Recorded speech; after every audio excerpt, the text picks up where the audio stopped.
Hello दोस्तों, स्वागत है आपका हमारा यूट्यूब चैनल में। और आज हम लोग पढ़ने जा रहे हैं मौलिक अधिकार। तो हम लोग भारतीय राज्य व्यवस्था पढ़ रहे हैं और भारतीय राज्य व्यवस्था के अंतर्गत ये चल रहा है हमारा क्रैश कोर्स। ठीक है, तो हमारा जो मौलिक अधिकार है हमारे भाग 3 में दिया गया हुआ है और ये अनुच्छेद 12 से 35 तक। तो दोस्तों ये क्रैश कोर्स है, इसमें हम आपको जो भी बोलेंगे वो सुनना है और बस उसको रिकॉल करना है। आप पढ़ चुके होंगे इससे पहले। ठीक है, तो हमारा जो मौलिक अधिकार है भाग 3 में दिया गया है, अनुच्छेद 12 से 35 तक। मौलिक अधिकार है अमेरिका के संविधान से लिया गया है, यह प्रेरित है। परिवर्तन और संशोधन, व्यक्ति अपने मौलिक अधिकारों के उल्लंघन के मामले में सीधे सर्वोच्च न्यायालय का दरवाजा खटखटा सकता है। मौलिक अधिकारों में संशोधन के लिए संसद में विशेष बहुमत 2/3 की आवश्यकता होती है। मूल संविधान में 7 मौलिक अधिकार थे, लेकिन अभी केवल 6 हैं। मौलिक अधिकारों की जो प्रकृति है वो असीमित नहीं है। ठीक है, असीमित नहीं है और उन पर उचित प्रतिबंध लगाए जा सकते हैं। इन्हें न्यायालय द्वारा लागू किया जा सकता है। ये मुख्यतः नकारात्मक प्रवृत्ति के होते हैं तथा राज्य को कुछ कार्य करने से रोकते हैं। तो हम लोग देख लेते हैं वर्तमान में जो हमारे मौलिक अधिकार हैं वो 6 हैं। समता का अधिकार 14 से 18 तक अनुच्छेद, स्वतंत्रता का अधिकार अनुच्छेद 19 से 22 तक, शोषण के विरुद्ध का अधिकार 23 से 24, धार्मिक स्वतंत्रता का अधिकार 25 से 28 और सांस्कृतिक और शैक्षिक अधिकार जो है 29 और 30। संवैधानिक उपचार का अधिकार जो है अनुच्छेद 32 में दिया गया है। ठीक है दोस्तों,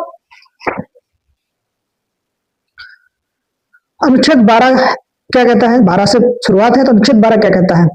राज्य की परिभाषा। इसमें क्या अनुच्छेद में राज्य क्या है? केंद्र सरकार, संसद, राज्य सरकार, विधानमंडल, स्थानीय निकाय, ग्राम पंचायत, नगर पालिका, नगर परिषद, जिला बोर्ड, सभी सरकारी अधिकारी, सरकारी डॉक्टर, राज्य की एजेंसियां, वित्तीय संस्थान, एनटीपीसी, यूपीएससी एंड एलआईसी, जो भी सरकारी हैं वो सब राज्य हैं। इनकी जितनी भी परिभाषाएं हैं ये आपको दी गई हैं राज्य की परिभाषाएं।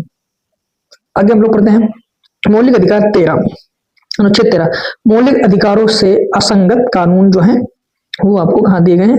अनुच्छेद 13 में। तो अनुच्छेद 13 जो है 4 भागों में है।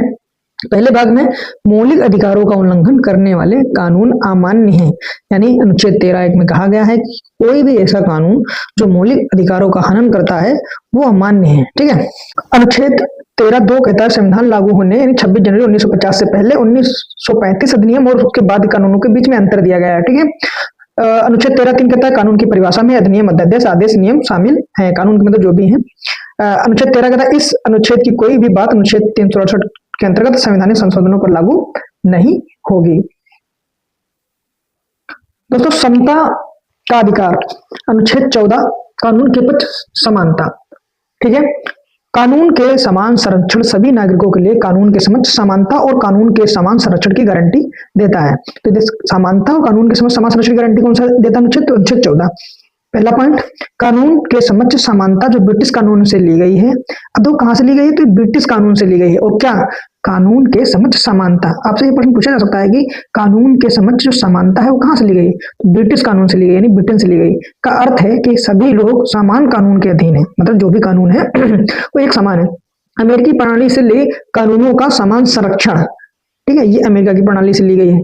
ठीक है, तो कानून के समक्ष जो समानता है वो ली गई है ब्रिटेन से, और कानून के समक्ष जो संरक्षण है, सामान संरक्षण, वो लिया गया अमेरिका से। समान परिस्थितियों में समान व्यवहार सुनिश्चित करता है, भेदभाव पर रोक लगाता है। इसके अपवादों में राज्य प्रमुख, राष्ट्रपति और राज्यपाल, संयुक्त राष्ट्र जैसे अंतरराष्ट्रीय संगठनों के प्रतिनिधियों के लिए विशेष विशेषाधिकार शामिल है। ये बात याद रखिएगा। ठीक है, आगे हम लोग देख लेते हैं अनुच्छेद 15 क्या कहता है हमारा? धर्म, मूल, जात, लिंग, जन्म स्थान, यानी 5 आधारों पर विभेद प्रतिषेध है, यानी विभेद नहीं हो सकता है। यह विधेयक राज्य को धर्म, नस्ल, जात, लिंग या जन्म के आधार पर नागरिकों के साथ भेदभाव करने से रोकता है। कौन सा? अनुच्छेद 15(1). 15(2) क्या कहता है? बिना किसी भेदभाव के सभी नागरिकों के लिए दुकानों, होटलों, मनोरंजनों स्थलों के प्रवेश से इनकार नहीं होगा। अब देखो क्या हो कि राज्य जो है, राज्य है वो आपसे नहीं करेगा, आपसे वो नहीं करेगा भेदभाव। ठीक है, यहाँ पे क्या है कि होटल, मनोरंजन, सार्वजनिक स्थल, दुकान, स्कूल, वो अभी आपसे भेदभाव नहीं करेंगे 15(2) के आधार पर। ठीक है, नहीं आपको कहीं रोका नहीं जाएगा। ठीक है, फिर देखिए सार्वजनिक स्थानों की पहुंच सुनिश्चित करता है। पार्कों, झीलों, सड़कों, जल निकासी प्रणाली जैसे सार्वजनिक स्थानों तक की पहुंच की गारंटी देता है, यानी अब लोग भी आपसे भेदभाव नहीं करेंगे। अनुच्छेद 15(2) क्या कहता है? 15(3), राज्य को महिलाओं और बच्चों के लिए विशेष प्रावधान बनाने की अनुमति है। जैसे क्या है, कई बार लोग महिला के आधार पर, जैसे महिला सबरीमाला मंदिर हुआ था कि महिलाएं प्रवेश नहीं कर सकती। ठीक है, या बच्चों को लेकर होता है कि नहीं, यहाँ बच्चे नहीं आ सकते, ये नहीं आ सकते, ठीक है। तो इस तरीके से 15(3) में महिलाओं और बच्चों के लिए विशेष प्रावधान दिए गए हैं। अनुच्छेद 4 15(4) क्या कहता है कि यह विधेयक राज्य को जो एससी और अनुसूचित जाति एसटी के लोग हैं सामाजिक शैक्षणिक रूप से पिछड़े वर्गों की उन्नति के लिए विशेष प्रावधान करने की अनुमति है, ठीक। शैक्षणिक रूप से जो पिछड़े लोग हैं उनके लिए क्या है, एक विशेष प्रावधान किया जाएगा। यहाँ पे मतलब आरक्षण से नहीं है, ठीक है, यहाँ पे उनके लिए विशेष प्रावधान किया जाएगा, ठीक है।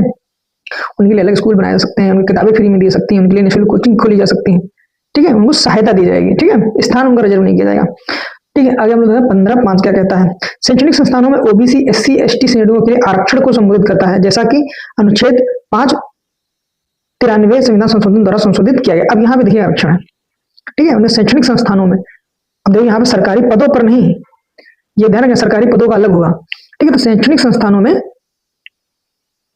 ये 2005 93 संवैधानिक संशोधन द्वारा संशोधित किया गया, वहां पर क्या था, इनके लिए आरक्षण, कहां पे, शिक्षा में आरक्षण, और यहाँ पर क्या था, यहाँ पे विशेष प्रावधान कर सकता है जैसे, ठीक है। आगे देखते हैं अनुच्छेद 15(6), अब देखिए 2019 में 103वें संवैधानिक संशोधन द्वारा ईवीडब्ल्यू 10% कोटा जो है वो दिया गया, बस, ठीक है, समझ में आ गया। और ये सब शिक्षा से मतलब संबंधित है, तो विभेद नहीं करेगा, ठीक है। अभी तो 16 पढ़ते हैं। अनुच्छेद 16 लोक नियोजन के विषय में अवसर की समानता। अब जो अवसर की समानता गई, ठीक, वो 5 आधार थे जिनमें विभेद नहीं किया सकता है, ये अवसर की समानता, ठीक है। तो अनुच्छेद ये कहता है सभी नागरिकों को चाहे वह उनकी पृष्ठभूमि कुछ भी हो, सार्वजनिक रोजगार के लिए समान अवसर मिलेंगे। सार्वजनिक से मतलब सरकारी जो काम है उनमें सबको समान अवसर मिलेंगे, ठीक है, समान अवसर मिलेंगे मतलब सबको मिलेंगे। अनुच्छेद 16 राज्य सरकार के मामले में धर्म नस्ल जाति के आधार पर किसी व्यक्ति के साथ भेदभाव नहीं किया जाएगा, ठीक है, ये राज्य के मामले में। रोजगार के मामले में, ठीक है, रोजगार के मामले में कंफ्यूज मत होइएगा, ध्यान रखिएगा। अनुच्छेद 16(3) ये की पॉइंट याद रखना, राज्य रोजगार, ठीक है। अनुच्छेद 16(3) में संसद में किसी राज्य संघ क्षेत्र से कुछ प्रकार के रोजगार के लिए निवास संबंधी आवश्यक निर्धारण करने के लिए कानून बना सकती है। संसद किसी राज्य है, संघ है, क्षेत्र में कुछ प्रकार के रोजगार के लिए निवास संबंधी निर्धारित कानून बना सकती है, ठीक है। आगे हम लोग पढ़ लेते हैं अनुच्छेद 16(4) कहता है राज्य उन पिछड़े वर्गों के नागरिकों के लिए नियुक्ति में आरक्षण का प्रावधान कर सकता है जिनका सार्वजनिक सेवा में पर्याप्त प्रतिनिधित्व नहीं। ये देखिए, ये नौकरी का आरक्षण है 16(4). जैसे मान लो कोई टीचर की वैकेंसी निकलती है और उसमें से लगता है कि इस जाति का विशेष प्रतिनिधित्व नहीं है, तो उसके लिए आरक्षण की विशेष व्यवस्था कर सकता है, ठीक है। अनुच्छेद 17 जो है अस्पृश्यता का अंत, छुआछूत का अंत, अनुच्छेद 17 के अंतर्गत अस्पृश्यता के उन्मूलन पर ध्यान केंद्रित हुए 1955 में अस्पृश्यता अपराध अधिनियम, फिर 1976 में नागरिक अधिकार संरक्षण अधिनियम संदर्भ किया गया। अब 1955, ठीक है, और इसके बाद में नागरिक अधिकार संरक्षण 1976, ये कानून आ जाते हैं और ये पीसीएस में मिलान करने के लिए आ जाते हैं, ठीक है, इस बात का विशेष ध्यान रखना। अनुच्छेद 18 में उपाधियों का सैन्य और शैक्षणिक क्षेत्रों में विशिष्टता प्रदान करने के लिए उपाधियों के उन्मूलन से संबंधित है।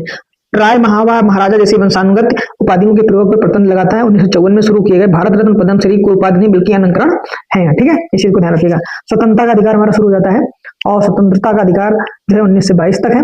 इसमें क्या अनुच्छेद 19 6 प्रकार की स्वतंत्रताएं दी गई हैं, ठीक है, अनुच्छेद 6 में 6 प्रकार की स्वतंत्रता दी गई है। वाक अभिव्यक्ति की स्वतंत्रता, भाषण एवं अभिव्यक्ति की स्वतंत्रता जिसमें भाषण, लेखन, मुद्रण, चित्रण एवं अन्य माध्यम अपने विचार व्यक्त करने और प्रसारित करने का अधिकार सम्मिलित है। इनमें से उप अधिकारों की भी सूचना दी गई। उप अधिकार जैसे क्या है, प्रेस की स्वतंत्रता, विज्ञापन का अधिकार, इलेक्ट्रिक प्रसारण का अधिकार, चुप रहने का अधिकार, इंटरनेट का अधिकार, विशेष प्रदर्शन का अधिकार, झंडा फहराने का अधिकार, सूचना का अधिकार, ठीक है। तो मेरे जो है इंटरनेट का अधिकार कभी भी पूछ लेता है कि इंटरनेट का अधिकार आपके किस स्वतंत्रता के अंतर्गत आता है, ठीक है, तो ये आपका अनुच्छेद 19 के अंतर्गत आता है। फिर आपसे पूछ सकता है सूचना, आप लेते हैं ना सूचना आरटी एक्ट, तो आरटी एक्ट 2005 जो है वो किसके अंतर्गत आता है, वो भी आपके स्वतंत्रता का अधिकार है, यानी स्वतंत्र है, आप सूचना पूछ सकते हैं किसी से, ठीक। झंडा फहराने के लिए विशेष प्रदर्शन कर सकते हैं, ठीक है। चुप रहने का भी अधिकार है, मान लो किसी मुद्दे पर आप नहीं बोलना चाहते हैं तो कोई आप पे जबरदस्ती नहीं बुलवा सकता कि नहीं आप उस पर बोलिए, तो चुप रहने का भी अधिकार है, ठीक है।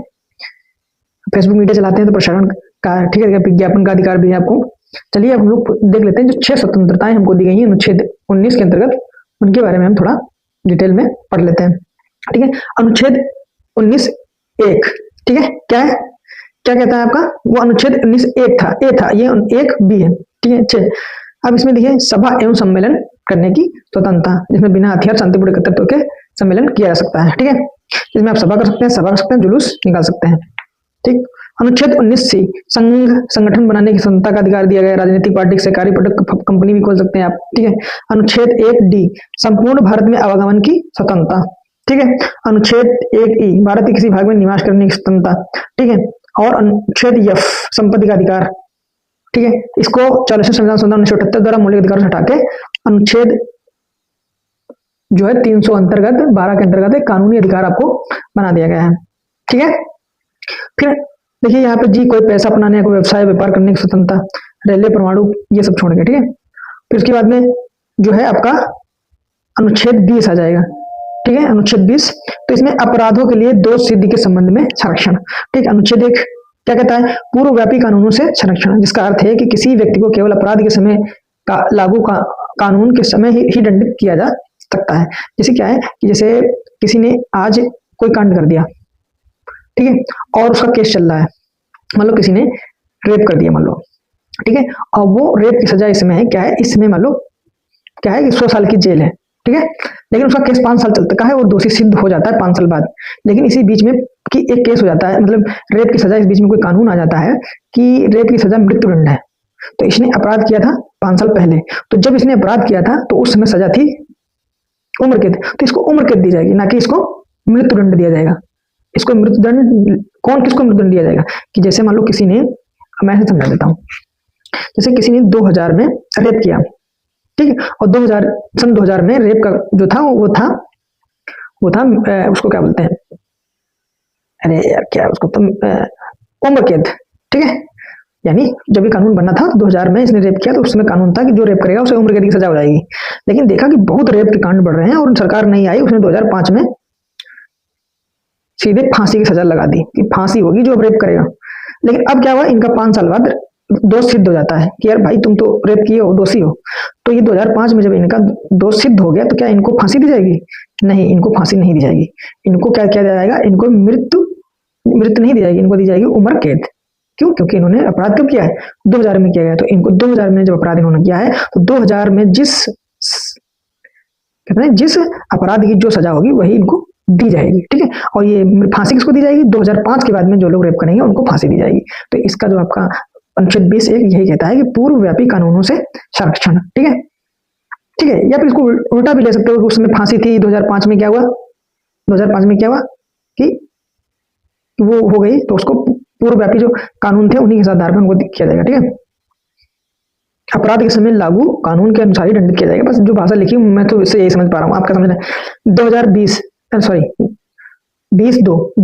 दोहरे, देखो क्या ना दिमाग में सन चल रहा है, दोहरे खतरे से सुरक्षा, जिसका अर्थ है किसी व्यक्ति पर एक ही अपराध के लिए एक ही बार मुकदमा नहीं चलाया जा सकता, अधिक बार मुकदमा नहीं चलाया जा सकता, ठीक है, उसे दंडित नहीं किया जा सकता। जैसे दोहरे, जैसे क्या हुआ कि मान लो उसने क्या किया कि उसने किसी का कत्ल कर दिया है, ठीक है, पहले उसने क्या किया, रेप कर दिया, फिर कत्ल कर दिया। तो इसका मतलब है जिसका अर्थ है किसी व्यक्ति पर एक ही अपराध के लिए एक से अधिक बार, यानी किसी एक अपराध किया उसे एक बार में अधिक मुकदमा नहीं चलाया सकता। पता चला कि एक ही अपराध के लिए बार बार उसे मुकदमा किया जा रहा है, ठीक है, उसे दंडित किया जा रहा है, ऐसा नहीं है, ठीक है। जैसे आपने रेप किया और आप बरी हो गए, आपको मतलब निर्दोष साबित कर दिया गया, तो फिर उसी केस के लिए आपको जब तक दोबारा रेप नहीं करेंगे आप पे मुकदमा नहीं चलाया जा सकता। 20(3) कहता है आत्मदोष विरुद्ध संरक्षण, अर्थात किसी व्यक्ति को स्वयं के विरुद्ध गवाह बनने के लिए बाध्य नहीं किया जा सकता।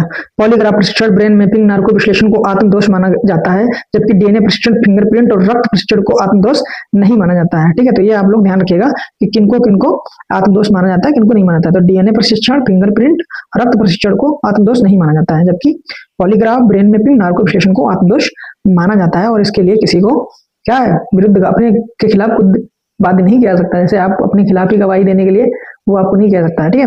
अनुच्छेद 21 क्या कहता है, प्राण एवं देह की स्वतंत्रता, ठीक है। जीवन एक व्यक्तिगत स्वतंत्रता की सुरक्षा है, ठीक है, व्यक्तिगत सुरक्षा की सुरक्षा है। राज्य किसी भी व्यक्ति को विधि द्वारा स्थापित प्रक्रिया से उसके जीवन और देह स्वतंत्रता से वंचित किया जा सकता है, ठीक है, जैसे फांसी होती है। न्यायपालिका ने कहा है कि जीवन के अधिकार से मात्र पशु तुल्य जीवन स्वीकार नहीं होगा, बल्कि मानव होने के कारण सम्मान पूर्वक जीवन होना चाहिए। न्यायपालिका के अनुसार अनुच्छेद 19, अनुच्छेद 21 को एक दूसरे के पूरक है। बस ये चीज आपको ध्यान रखनी है, कौन से अनुच्छेद दूसरे के पूरक है। अब इसको देखो, कानून है, आपके बारे में पढ़ लेते हैं। मेनका गांधी बनाम भारत संघ 1978 में जिसे जीवन के अधिकार की व्याख्या को व्यापक बनाया, ठीक है। अब अनुच्छेद देखो 21 क्या कहता है, निःशुल्क कानूनी सहायता, लगातार विकास, आजीविका का अवसर, मां बनने का अधिकार, शांति का अधिकार, सार्वजनिक स्थान पर धूम्रपान के विरुद्ध का अधिकार, अपनी पसंद से विवाह करने का अधिकार। लव मैरिज कर लेते हैं, उन्हें तो ध्यान रखना चाहिए, ठीक है। लव मैरिज, हथकड़ी लगाने से सुरक्षा, सार्वजनिक फांसी से सुरक्षा, साफ पानी, स्वच्छ वातावरण,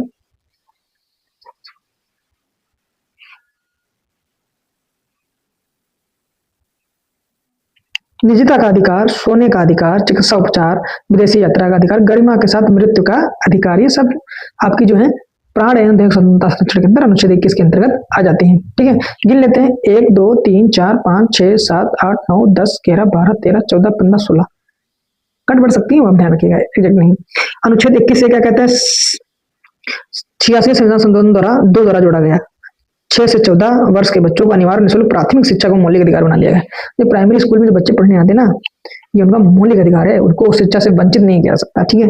अनुच्छेद 22 कुछ दशाओं में गिरफ्तारी व दोष से संरक्षण, अनुच्छेद 22 के अंतर्गत प्रमुख प्रावधान दिए गए हैं। अब हम लोग एक दो करके पढ़ लेते हैं। अनुच्छेद 22 एक कहता है गिरफ्तारी का कारण किए जाने वाले व्यक्ति को अवश्य बताया जाना चाहिए। जैसे मैं तुम्हारा गिरफ्तार करने आता हूं तो कहूं भैया तुम्हें इसलिए गिरफ्तार किया जा रहा है, और तुमको पूछने का भी अधिकार है। व्यक्ति को अपनी पसंद के वकील से परामर्श और बचाव करने का भी अधिकार है। जैसे कोई आपको गिरफ्तार करने आता है तो उससे कहता है भैया क्यों गिरफ्तार कर रहे हो, ठीक, उसने कहा कि हम तुमको इसलिए गिरफ्तार कर रहे हैं, तो फिर तुम अपने वकील से भी पूछ सकते हो कि भैया क्या बचाव है इसका, ऐसा नहीं कि तुम्हें गिरफ्तार करके ले ही जाएंगे। अनुच्छेद 22(2) गिरफ्तार किए गए और हिरासत में लिए गए प्रत्येक व्यक्ति को 24 घंटे के अंदर मजिस्ट्रेट के इसमें यात्रा समय शामिल नहीं होगा, अब उसे मजिस्ट्रेट के 24 घंटे के अंदर तुम्हें प्रस्तुत करना पड़ेगा हमें, ठीक है। ऐसा नहीं कि तुमको जेल में डालने। अनुच्छेद 22(3) के प्रधान है किसी व्यक्ति को विदेशी शत्रु पर लागू नहीं होता है, निवारक विरोध में रखे गए लोगों पर लागू नहीं होगा, ठीक है। अब जैसे नहीं कि मजिस्ट्रेट की प्रस्तुत कोई आतंकवादी पकड़ लिया जाने उसे वकील लेने का अधिकार होगा या उसे मजिस्ट्रेट के सामने प्रस्तुत किया जाएगा, अनुच्छेद 3 के अंतर्गत नहीं है। शोषण के विरुद्ध जो अधिकार है वो 23 से 24 में है। यह धारा संविधान के उन मौलिक अधिकारों को उल्लेख करती है जो शोषण को निषेध करते हैं, ठीक है। अनुच्छेद 23 कहता है मानव के व्यापार तथा बलात् श्रम, जैसे मानव का व्यापार नहीं कर सकते, जैसे पता चला कि तुमने आदमी को बेच लिया, लोग नहीं कहते बम्बई कमाने मत जाना, वहां लोग को बेच लेते हैं, ठीक है।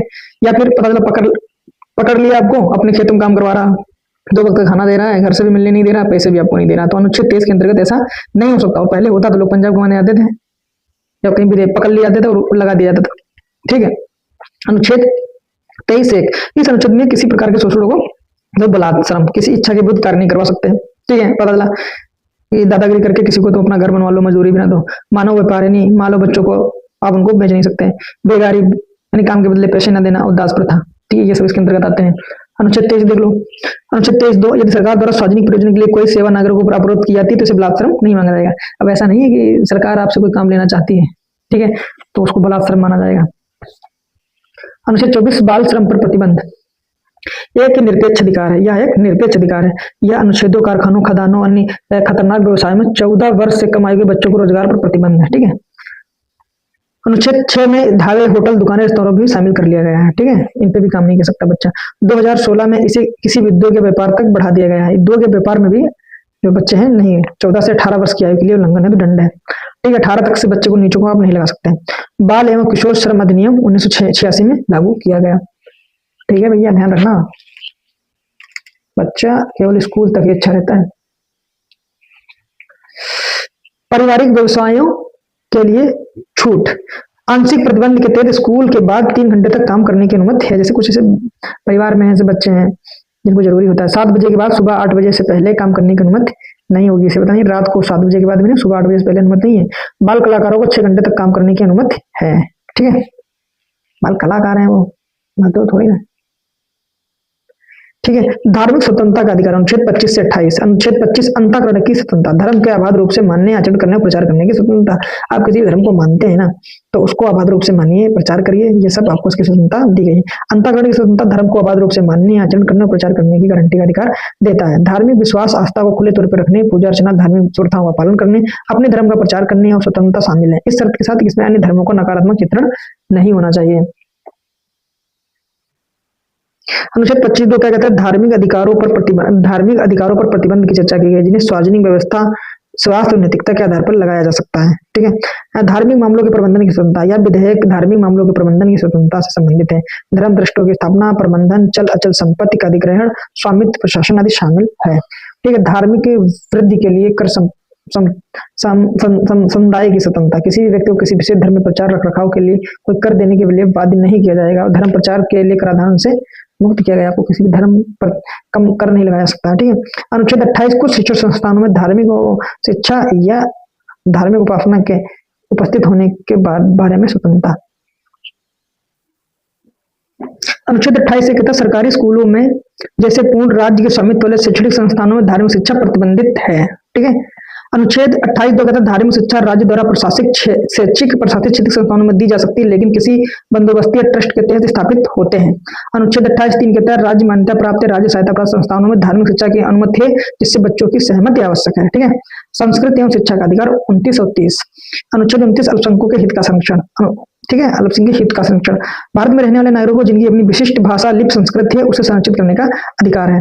ठीक है। किसी भी अल्पसंख्यक वर्ग को धर्म मूल जाति भाषा या किसी भी आधार पर राज्य द्वारा संचालित या राजनीति की सहायता प्राप्त करने वाले किसी भी शैक्षणिक संस्था में प्रवेश से वंचित नहीं किया जा सकता। अनुच्छेद 30 शिक्षण संस्थानों की स्थापना और प्रशासन करने का अल्पसंख्यकों का अधिकार। अनुच्छेद 30 कहता है सभी अल्पसंख्यकों को अपनी पसंद की शैक्षणिक संस्थाएं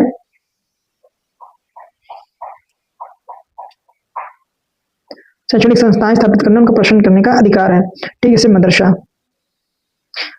अनुच्छेद 30 राज्य की सहायता प्राप्त करते समय किसी भी शैक्षणिक संस्थान के साथ धर्म भाषा के आधार पर भेदभाव नहीं किया जाएगा। अनुच्छेद 31 संपत्ति का अधिकार जो था वो निराशित हो गया है, खत्म हो गया है। राज्य द्वारा संपत्ति के अधिग्रहण के विरुद्ध 1978 में 40 संशोधन अधिनियम द्वारा निश्चित कर दिया गया। संवैधानिक उपचारों का अधिकार अनुच्छेद 32। डॉक्टर बाबा साहब अम्बेडकर ने अनुच्छेद 32 में संविधान का हृदय और आत्मा कहा है। यदि नागरिकों के मौलिक अधिकारों का उल्लंघन हो तो वो सीधे सर्वोच्च न्यायालय जा सकते हैं। इस संदर्भ में सर्वोच्च न्यायालय को 5 प्रकार के रिट जारी करने का अधिकार है। रिट जारी करने का अधिकार सुप्रीम कोर्ट को अनुच्छेद 32 और उच्च न्यायालय को अनुच्छेद 226 के अंतर्गत है। यह अनुच्छेद आपको ध्यान रखने हैं।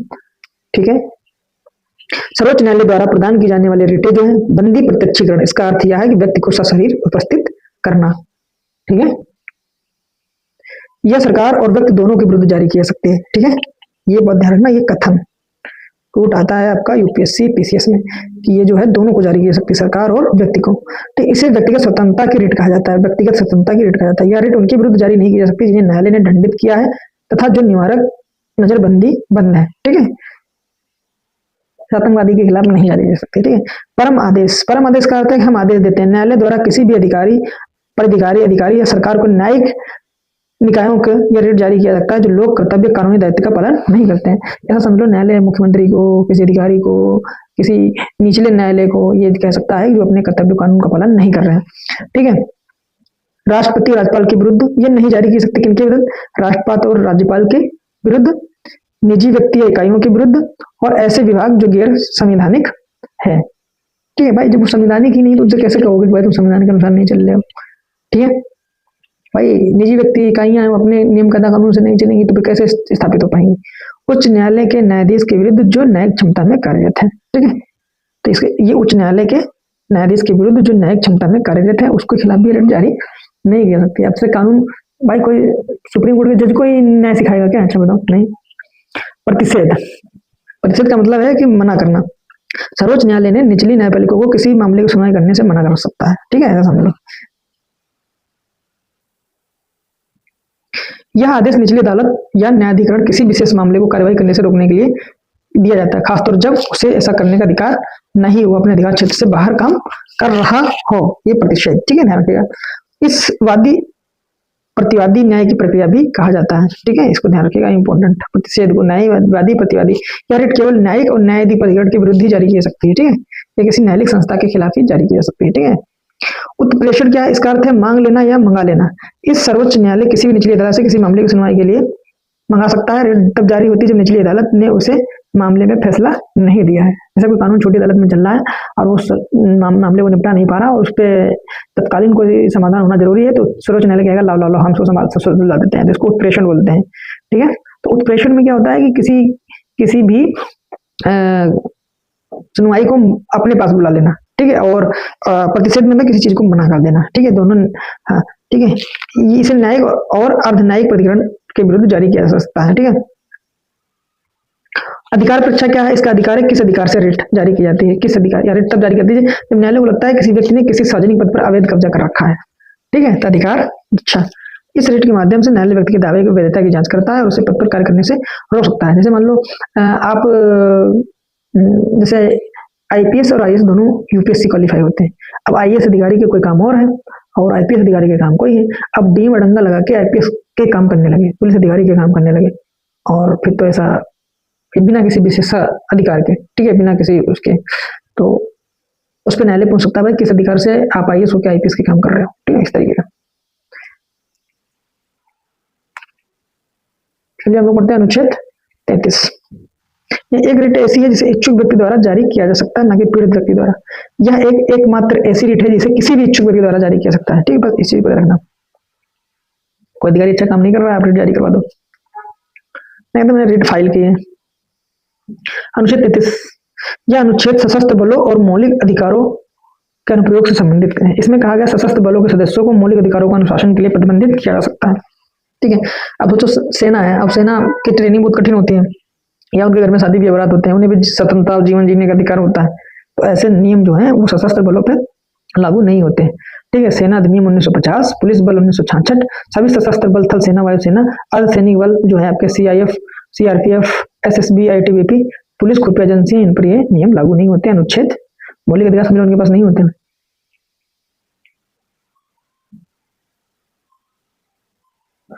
अनुच्छेद 34, मार्शल लॉ के दौरान मौलिक अधिकारों के प्रतिबंध पर चर्चा की गई। जब मार्शल लॉ लागू हो तो सैन्य नियंत्रण वाले क्षेत्रों में मौलिक अधिकारों को सीमित किया जा सकता है, ठीक है। अनुच्छेद 34। अनुच्छेद 35 कहता है यह संवैधानिक संसदों को मौलिक अधिकार संबंधित कानून बनाने की शक्ति प्रदान करता है। इसमें अनुच्छेद 16(3), अनुच्छेद 17, अनुच्छेद 23, अनुच्छेद 32(3) और अनुच्छेद 33 और अनुच्छेद 34 संबंधित कानून शामिल हैं। हम लोग अगले चैप्टर में पढ़ेंगे राष्ट्रीय नीति निर्देशक सिद्धांत। तब तक खुश रहिए, ख्याल रखिए, गुड नाइट, अपना ख्याल रखिए।